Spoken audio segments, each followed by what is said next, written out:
Je m'appelle Philippe Lux, je suis en fait le président de l'association Mad Ciné Club qui organise depuis maintenant 17 ans l'Étrange Festival. Effectivement, l'Étrange Festival, ça fait 17 ans que ça a lieu. L'édition maîtresse se déroule à Paris début septembre et généralement c'était censé être à l'origine une délocalisation.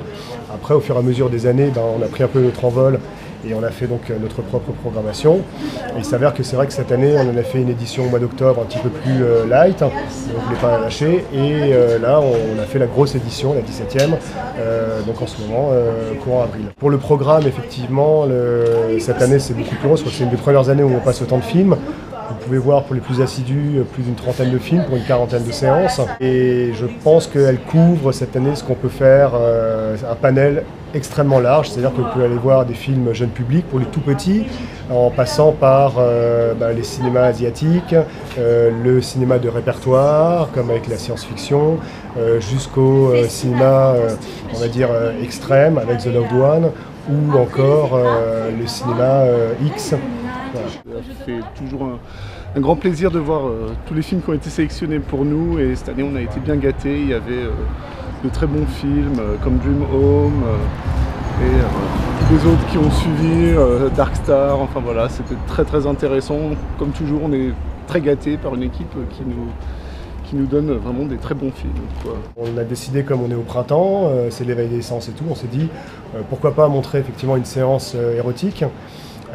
Mais il fallait effectivement pouvoir la décliner de façon à faire quelque chose de festif. Donc plutôt que de montrer un film, on a décidé de faire une double séance. Dans un programme, vous aviez Derrière la porte verte, qui est ce qu'on peut considérer comme le film de culte du cinéma X. C'est un film des années 70 dont tout le monde se rappelle, mais qui pourtant, spécificité de l'étrange, était quand même très difficile de voir. Il n'y a pas de DVD en France qui existe, il ne passe pas à la télévision, tu m'étonnes.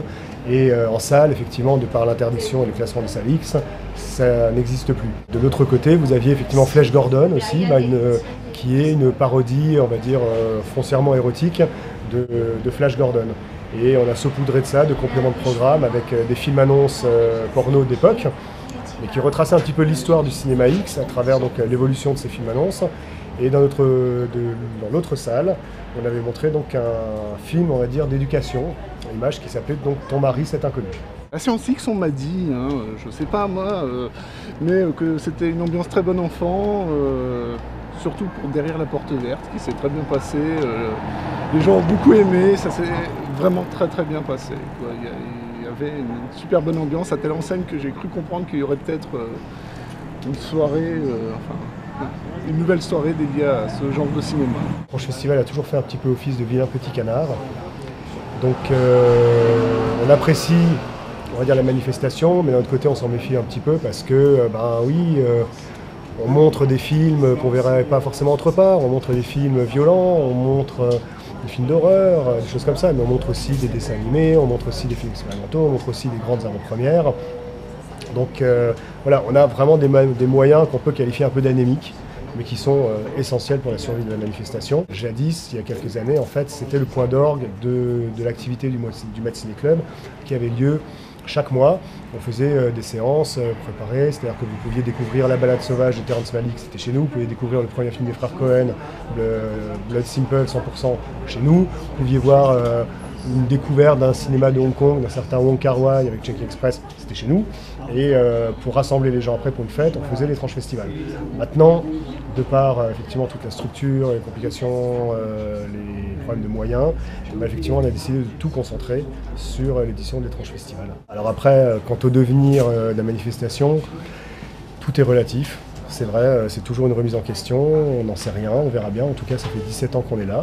On continue à avoir plein d'idées et de plein d'autres films. Il y a énormément de films qui sont à part le monde. Il y a énormément de films qu'on peut découvrir ou redécouvrir. De l'ambition et des idées on en a. Les moyens, c'est plus délicat.